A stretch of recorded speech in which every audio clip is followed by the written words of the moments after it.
Every year we put a video out on this channel all about the salary of a primary school teacher and how it changes. I did one recently which you can see up, I'll link it up there somewhere in description too. However, Lucy, as you can see on the screen here, said very recently, now that's all well and good, but she's just applied to a course and she wants to know, well, what do you actually get for that salary that you actually can take home, goes into your bank account each month? And I thought this was a really good question because I remember as an NQT, I was applying to get a house at the same time, and we were looking at mortgages, we were looking at bills and all that kind of thing. And I had no idea before I got the job how much I'd actually get paid each month. And even when I did, then obviously when you first start, there's sometimes issues with bank accounts and tax codes and all that sort of thing, and it can fluctuate a little bit at the start. Today we're going to have a look online, we're going to go onto a tax calculator and we're going to work out for an NQT or an ECT right now on their current starting salary, how much will they earn. Now again, this is something I might have to update next year because every September there's normally a change in salary or there's a pay rise for teachers. So I will have a look in September and see if it has changed, then we will obviously update this video. But for right now, in 2022, in January, this is how much it will cost. So we're looking at M1 for your starting salary, and then we're going to go through and put in all the details, the examples it gives us to work out. Now, I will link this website down below. There's other calculators available. This is just the one that I've used before, and I think it's probably the best to work it out for me. Go find your own one and obviously fill in the details that are appropriate to you. I'll fill in kind of what I think is the average for teachers. Change it however much you wish, I guess. So, number one, let's have a look. I want to see the breakdown for a salary of £25,714. So this is a salary for a primary school teacher in England on M1 that isn't in London or the fringe of London, just for the rest of the country.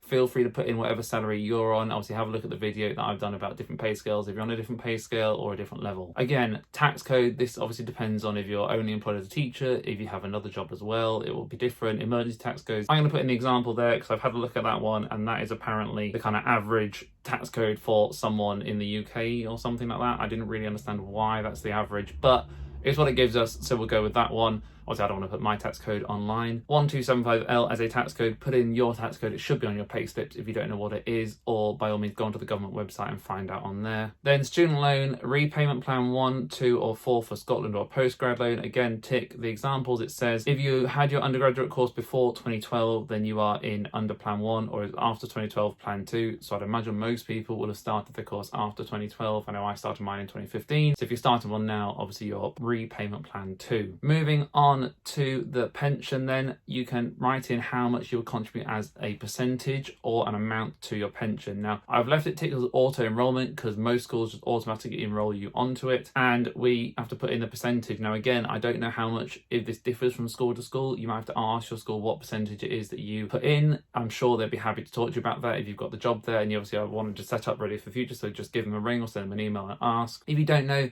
then I'm going to put in 8.6% just because, again, I've had a look online and that is roughly the average from what I've seen from the information I've researched. I did about 10 minutes research, found different things. That's roughly the average percentage. So we'll go with 8.6% on auto enrollment. Again, feel free to put in whatever you guys think is your average percentage or what you think you want to, if you want to commit a higher or lower amount. Go into bonus. Teachers don't get bonuses unless there's some schools out there that give teachers bonuses. Not any that I've ever heard of, so I'm going to leave that blank. Same with overtime. Teachers don't get paid overtime. Make of that what you want. I'm not going to get into that as a conversation right now, but it's something that I would love to get paid. But we don't get paid overtime, we just get our salary. Then again, for childcare, if you get childcare vouchers, again, I don't really understand what childcare vouchers are or how they work. I probably should, because I'm putting my child into childcare from September, so I should have a look in that. But again, as it stands, again, for average starting salaries for teachers, I don't think many will.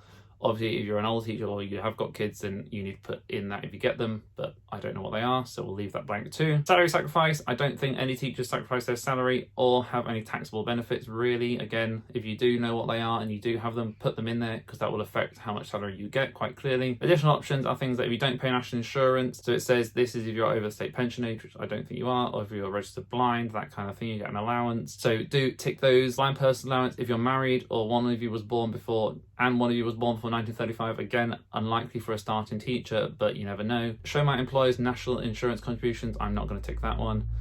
So working 5 days a week, obviously if you're going in as a part-time NQT, or sorry, an ECT part-time worker, then tick that one and put the number of days that you're going to be working, and there are 52 weeks in a year, or you'll work 52 weeks a year. If you have any other deductions like tax, gift aid, that kind of thing, pop them in, and your age under 73. Then down here you can tick what kind of salary you want to be shown. So I'm going to tick all of them just to give you guys an idea what they all are. Obviously you've got yearly, monthly, weekly and daily, your normal kind of ideas, 4 weekly and 2 weekly, and you can look at your tax year. So I'm going to leave it as the current year, 2021-22. You can go back in time to see what it could have been in previous years if you want to look at previous starting salaries for like when I started teaching, that kind of thing. But as we said, this is for a starting salary if you're starting teaching 2022. This is the most up-to-date one we can get right now anyway. So if I calculate that, then you can see based on the details you provided and a salary of 25,714, your estimated take home is as follows, and you can go back and update your details if you want to. So your gross income, this is all before any deductions or tax, monthly is £2,142. We're going to go through all of these one at a time. They deduct £139.56 for your pension, £940.77 for your taxable income. That's how much they actually can tax. They tax £188.15. They take £161.46 for national insurance. You don't contribute to your student loan. You probably will contribute to that in a few years' time as you move up the pay scale, but you won't yet. So you'll be taking home £1,653.66, which as you can see is about 68 pence more than the previous year. So you lucky people. That is approximately what you will earn a month. Now that sounds about right. Salaries have gone up a bit. So I know when I first started, it was a little bit less than that. I think it was 15 something, but that sounds to me about right what it should be for a starting salary for a teacher. So again, it might not be perfect. It might not be 100% accurate depending on how your school contributes to your pension, that kind of thing. But to me, that's about right per month. If you go into it, so again, for 4 weeks, £1,978 gross, £128 on pensions, £868 taxable income, so £173 gone in tax, £149 in national insurance, and no student loans, so £1,526.45 every 4 weeks. I'm going to skip 2 weeks. No, we'll do 2 weeks. So £989 every 2 weeks, £64.41 pensions, £434 taxable income, £86 a week of that is taxed. National insurance is £74.52, no student loans is £763.23 every 2 weeks, obviously just half all those numbers. Weekly gross income, so every week you'll be earning £494.50 gross pre all the taxes. Pension deductions of £32.21, taxable income is £217.10. So the tax breakdown of that is £43.42. If we click on breakdown, let's have a look. There you can see all the different taxes each time. National insurance of £37.26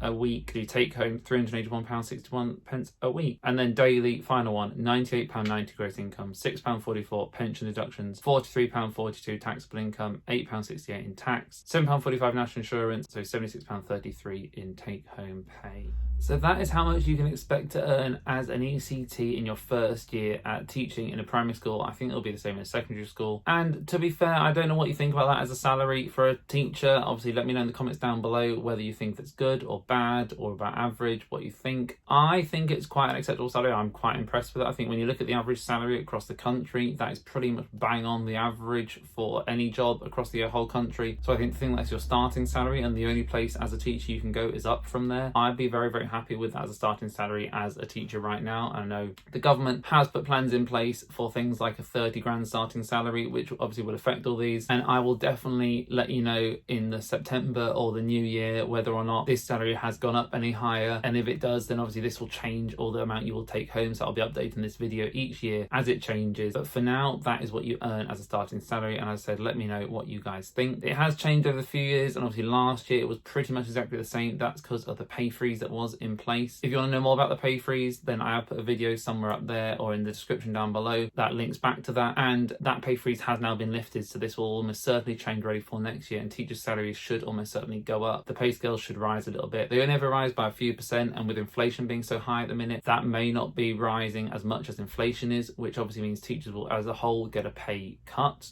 due to the cost of living going up so much. But the fact is that actually we're in a very good position. We have a very safe job. We are very lucky to have worked throughout the whole pandemic and not been furloughed at all. And most teachers, I think, do enjoy their jobs and have a good job satisfaction too. So as a whole, we are very, very lucky with the roles we do, and we should treasure them. I'm very, very privileged to be working in an amazing school with amazing staff, amazing teachers, amazing children, amazing parents. It's such a privilege to have such a good career that, as we can see from what we can find out online, does pay quite well as well. well, and so I'm very, very lucky to be in this position. Thank you very much for watching all these videos and supporting me. As always, likes and subscribing to the channel and comment on videos does help the channel out a lot, but this isn't something that I'm obviously boosting my income with. This is just to help people. I've not earned a penny from any of this, so hopefully we can all together just support new people coming into the teaching role, because there is always a shortage of teachers. We always need more committed, qualified teachers that are energetic and passionate about what they do coming into the career. So hopefully some more can find this and realize that actually teaching is a good paying job that they can be very happy doing, and they will have a go at getting into the role. Thank you very much for watching, guys, and I'll see you very soon.